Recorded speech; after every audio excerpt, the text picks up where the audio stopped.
Hello and welcome to episode 15 of the Tyddyn Bryn podcast. My name is Ellie and it is Tuesday the 11th of September. Yeah, lots has happened. We've had lots of visitors recently, so that's why I haven't podcasted within the 2-week schedule that I set myself. But I have notes this time, so I shouldn't ramble quite so much as last time. And we still have and you don't know if you can hear the rattling in the background. We have somebody in his jumperoo just to the side of me here, so you might hear the odd ding and what have you with his keyboard of noises, and the odd squeal of delight as he leaps about. So the other one is napping currently, so I might rattle through this a bit, but it is to get it done in time for him waking up. So on with the show.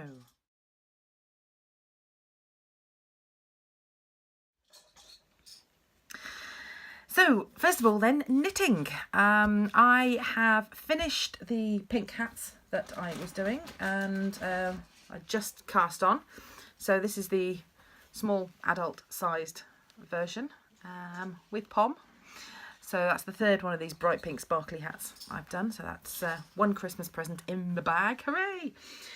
And I have cast on, somewhere buried in the depths here we are, in my Harry Potter bag from Thimble and Thread Mates. I love this bag, it's perfect for a pair of socks. I have cast on a pair of socks, which I have turned the heel on last night. So there we go, it's nice stretchy material. I think I can find the right ball band. Yeah. Oh, there it is. It is Funky Stretch Lana Grossa Malin White. There we go. And I am using the colourway Party. It is a 45% wool, 35% cotton, 13% polyamide and 7% elite. So it is a hard-wearing, non-felting, washable wool, and so far I am very impressed with it. It's knitting up nicely, it feels sturdy, but there's a good stretch on it, really good stretch on it, and yeah, it's rather nice self-striping, a bit of light there. I've not put the opened the Velux blind behind me today, so it's might seem a little darker, but maybe I need to jiggle the curtains in front of me as well from the big windows. But anyway, so I've cast on a pair of socks and gotten that far with them. Finished the hat, so that's one finished object on my knitting. I've done no work at all on my Weasley or the Jules shawl or anything like that. So if I haven't, or my sock blanket, so if I haven't shown it any love, I'm not going to keep showing it on the podcast, because you don't need to keep seeing it at exactly the same place over and over again. So that's basically it for the knitting at the moment, apart from something I forgot to show you last time. Last time I was very, very neglectful. I was very lucky a while back to be a test knitter for Anne Catting Beag on Instagram, or Mana Gilligan, I think she is, and she has made the most fantastic pattern. These socks, pair of socks, I have knit just one of them currently. She just needed one of them knit up as a test knit. It's also shown me how tight my colour working is, so I need to work on that big time. But I was allowed to test knit the Peking cat socks. Now that really isn't showing up great, is it?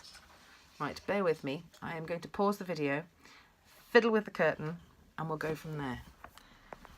Right, that's better. Ha-ha, we have light. I have fiddled with the curtain so it's more directly in my face. So if I look a bit squintier now, I do apologise. It's suddenly quite bright. So yes, I was very, very lucky, and I was allowed to test knit a lovely pattern. It is amazingly written, really well written pattern. I've knitted in Sweet Georgia yarn, and there's the cat. There's a lovely latticey base pattern, and then all the way up the sock there, the little cat heads. And it's knit and double knit. So as I said, I've used my Sweet Georgia yarns, which I've had in stash for absolutely ever. I intended to design and knit myself a top with them. I never gotten around to it. And these poor yarns are just crying out to be used. So I did. I made myself some Peking cat socks. I've got a pair of sort of Mary Jane type shoes. Not sure a double knit yarn will fit in them. But I haven't yet tried, so I think I'll get the other one.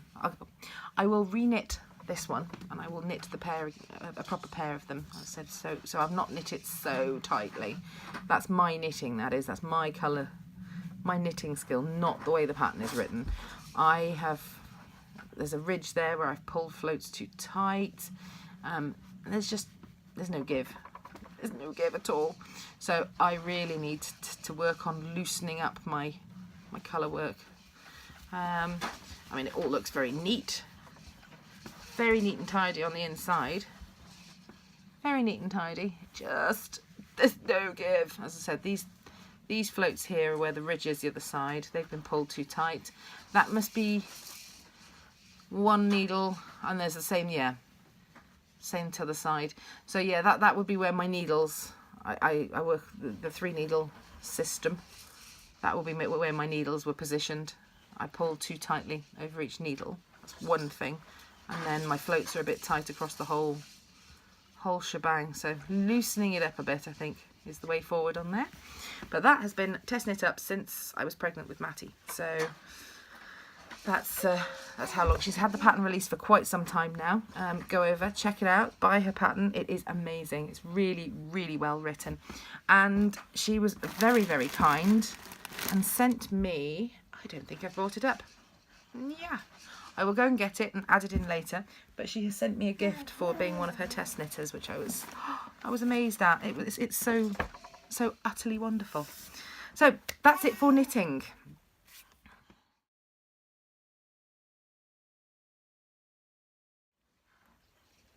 Okay, on to sewing then. I have finished, sorry, a bit of rustling there. I have finished my Cocoa dress. So I haven't taken any photos of it yet because I still need to snip all the ends. So one Cocoa dress, it looks very grey in this light. It's in a sort of a dusty blue. So I haven't worn it yet, still need to snip the ends.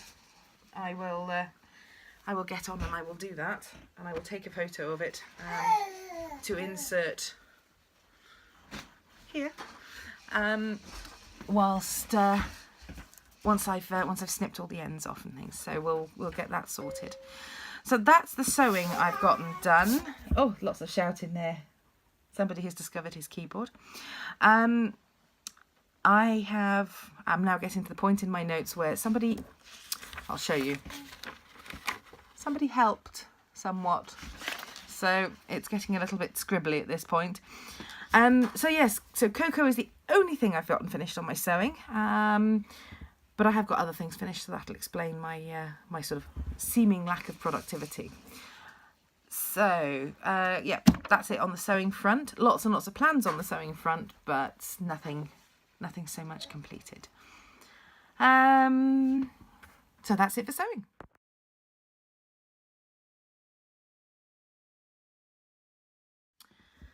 Okay, on to acquisitions. I have acquired quite a few things again. I have a problem. My name is Ellie and I have a yarn addiction. I have a fabric addiction. I have everything crafty, all sorts of addictions. It's not healthy any longer. So I broke a heck of a lot of needles for some unknown reason. I was just breaking needles. So I have picked up a whole array of machine needles, some sturdy, some I think I was basically using one needle fits all, and one needle does not fit all.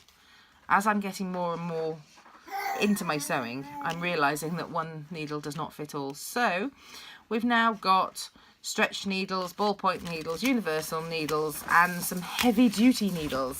So hopefully that will see me through. I think it was the problem was turning up a couple of pairs of jeans, changing a zip in a pair of jeans, and that kind of messed up. I kind of broke all my needles pretty much on those jeans. So yeah, they weren't man enough for the job, basically. Other than that then, fabric wise, a bit more limited after last week's show me. I have acquired some ribbing fabric. So there's some black ribbing fabric, some grey and some turquoise for a few planned projects.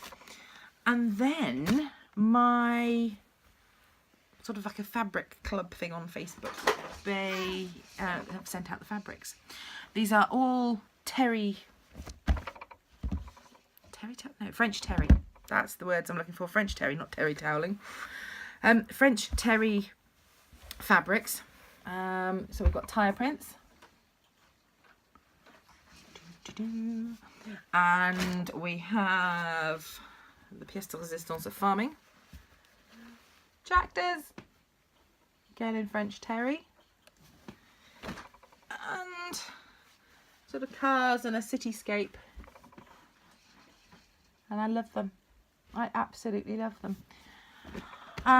The plan is to make some woodland wanderer coats. I've got I've ordered another load of patterns.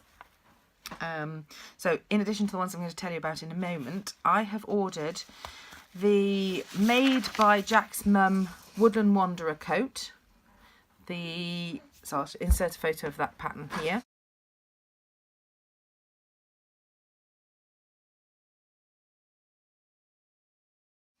The Made by Jack's Mum harem pants. I'll insert another photo of that one here.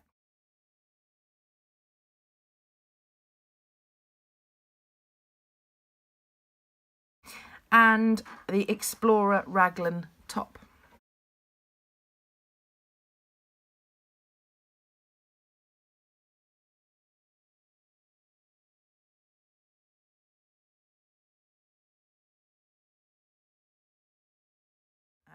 These are all digital patterns, so they're all on my phone or on my laptop, and so I'll insert photos of them because obviously I haven't yet printed them out to sort of hold up and bandy about.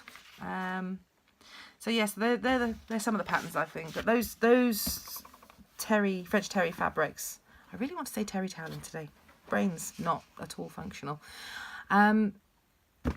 So those French terry fabrics are all at least two of them are destined to be a coat for Matty and a coat for William, to go with some of the nice fluffy lining fabric that I bought. Some of it, here we go, that's what it is. I used on the inside of the aviator hats that I made. I've got loads of it under my table, so I plan to make some nice warm lined coats for my boys. Right, other acquisitions then. Sewing patterns, and more sewing patterns. Okay, I had one just here to actually show you. So the first one I have to show you is the Cocoon Dress. I have acquired the pattern for the Cocoon Dress. So it is a beginner's pattern, and it's by Simple Sew, and it's a dress with pockets. Light to medium weight woven such as cotton, viscose, linen, crepe or suiting fabric, and stable knits such as Pont Roma. So I've got a few woven fabrics now. I showed you a couple last time that I bought for my birthday. So I plan to maybe use some of that fabric up to make a cocoon dress. The other patterns then that I have bought are in digital format, so I will insert sort of screenshots of the front cover of the patterns here alongside the pattern names. I've bought the Helen's Closet York Pinafore, so I'll insert a photo of that one here.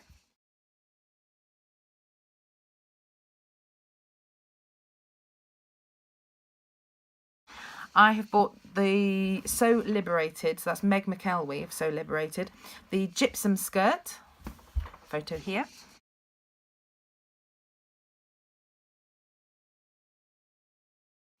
The Stasia dress, photo here.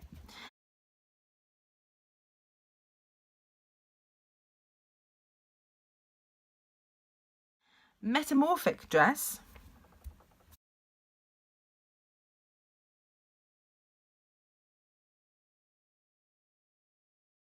And the Aranite pants.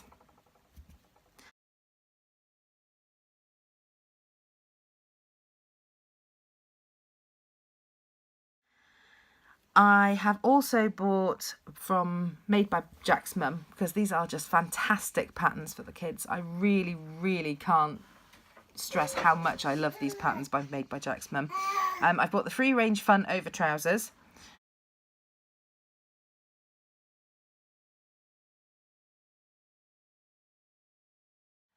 For the children, so I think it goes up to size 12, so it'll go up literally from Mattie's age right the way up to age 12. And they've got options for them to be lined with fleece, to be not lined with fleece, so just be summer, lightweight.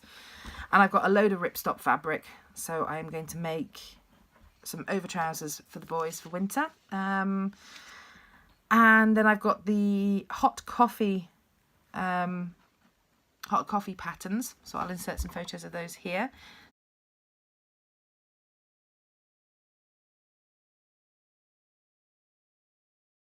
So they're for both James and myself. So funnel necks and hoodies, sweatshirt patterns. I've then bought by Elemento Patterns, I think it was a paid for pattern, the classic jammies. And I've also picked up a free leggings pattern from somewhere, but I'll insert photos of those around here. So the classic jammies.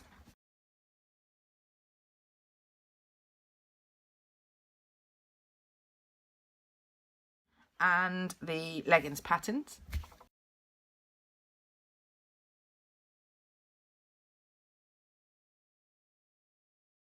Photos of those there. So yes, lots of patterns bought, not lots of patterns made, lots of patterns to make.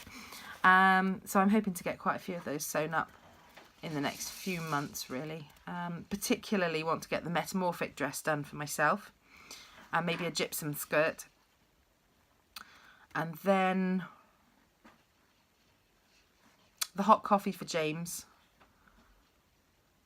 some leggings maybe for myself, the over trousers, and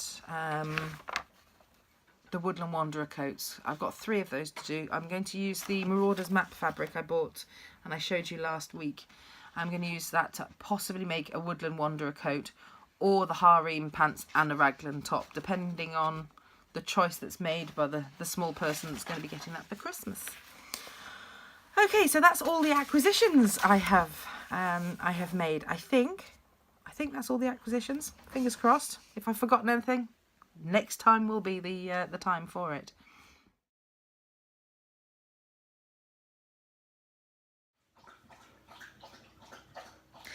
So this is going to be a bit out of sync now to the rest of the film, but I realised again when I started editing it all together that I'd forgotten to tell you all about the Tits Out Collective. This happened back at the beginning of July, the 1st of July it went live, and it was, I think, 287 independent dyers and makers joining the Countess Ablaze to dye up a particular colourway or make something inspired by this particular colourway that the Countess had dyed. In total, over £55,000 was raised for charity. I myself donated just over £120 to a charity, a local breastfeeding group, and yeah, it was really, really amazing to be a part of that. So there's a couple of photos following then of the yarn that I dyed up for that Tits Out Collective.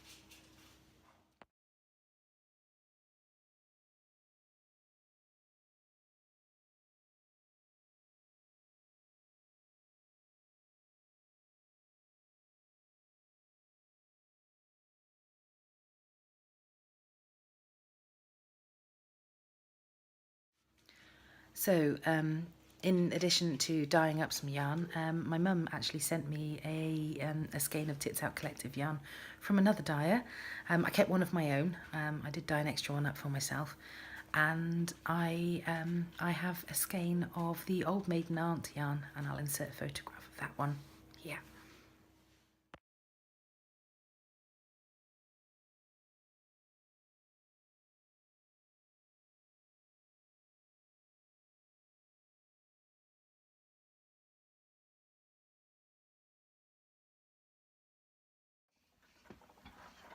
So, weaving.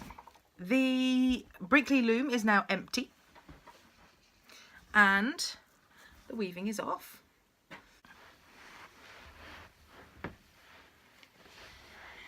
Right then. Hello. I have decided to take the weaving off of the loom. I've done enough of it to qualify for an entry in our local village show for a floor mat, and this is all this is really. So I've decided I'm going to take it off and I'm going to tie off the ends. So I've decided to video the scary bit of me cutting the threads of the warp. So here goes.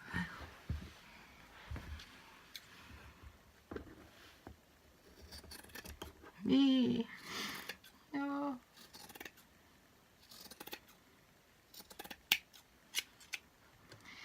Right, so that's the threads cut. I now need to tie in all of these ends. So they need to be all tied up and snipped off, or left to be a fringe, and all these extra bits on the sides also need to be snipped down.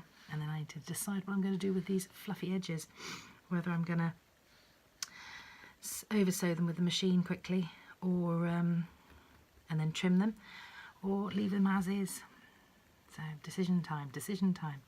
There's a few areas I need to just wiggle the weft a bit because it's not entirely straight, but we shall see. We shall see how it turns out.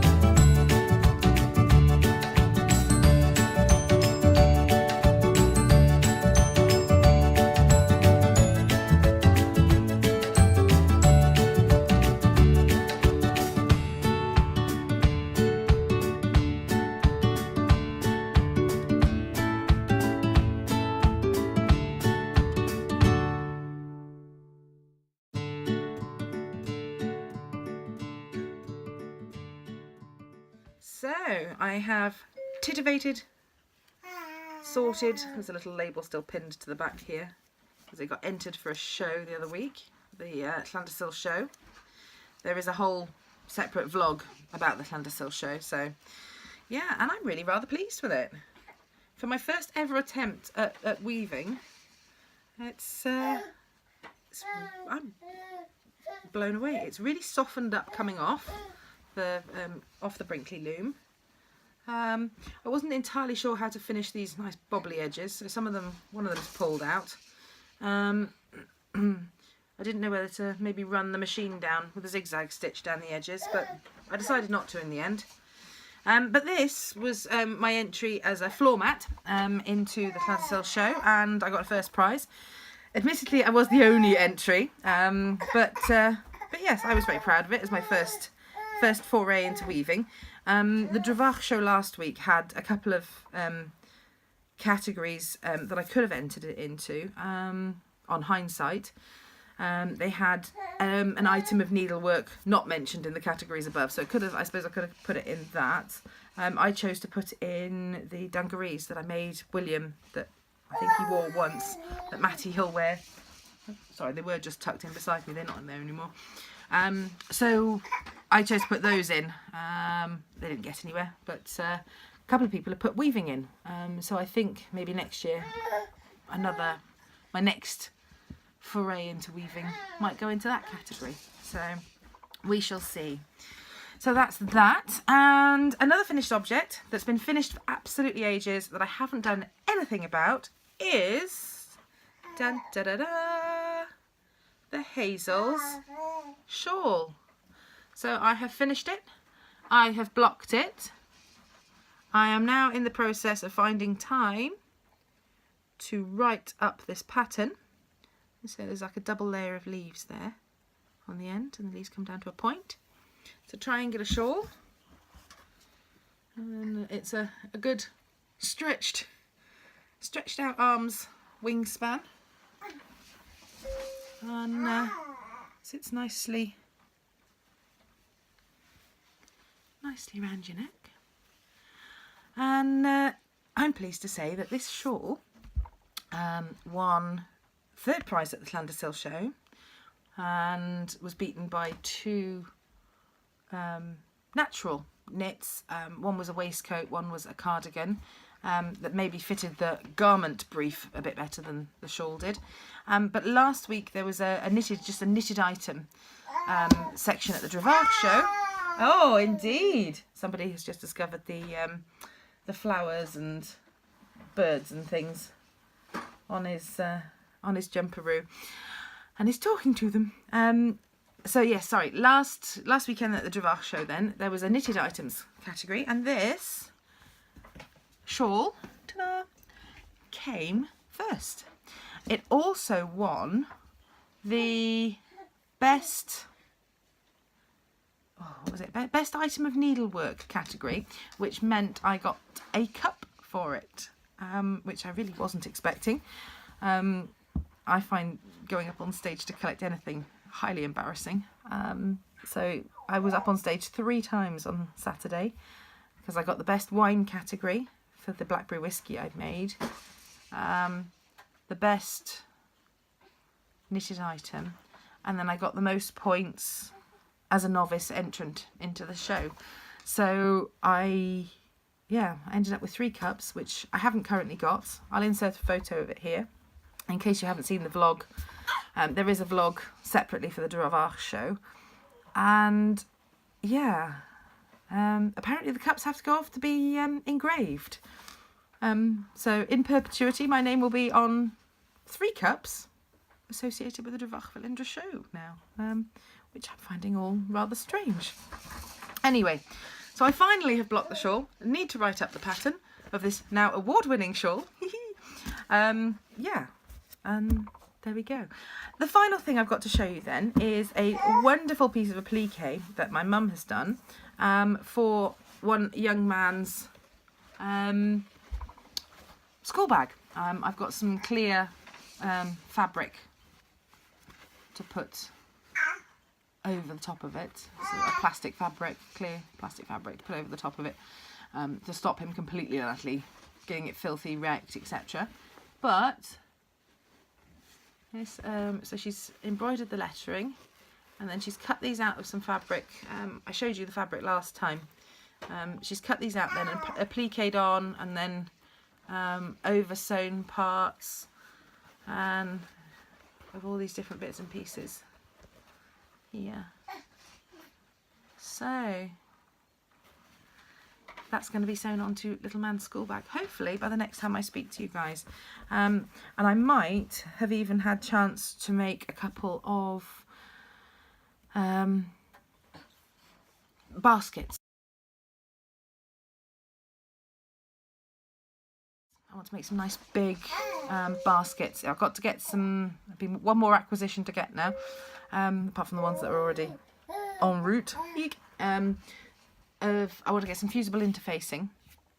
I will fuse the interfacing to the back of the car fabric and make some nice sturdy stand-up basket type things to put on top of the boys. The boys have got 2 chests of drawers, 1 each, and almost we need a bit more space. So for jumpers and things like that, I want to be able to fling them on the top of their units.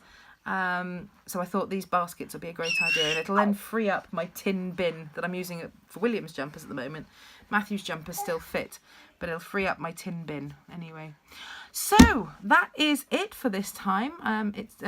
Thank you for watching episode 15. I can hear some noises in the background, so elder son is waking up. And yes, thank you for watching the Tyddyn Bryn podcast. I hope to see you next time. If you enjoyed, please click the like button. hit subscribe if you want to hear more of what we're on about and what we're up to here. I hope to see you all soon. You can find us at tyddynbryn.com and as Tyddyn Bryn across Instagram, Twitter. There's a Facebook group for Tyddyn Bryn. There's a Ravelry group for Tyddyn Bryn. So come find us on the internet. I'll see you again soon. Bye.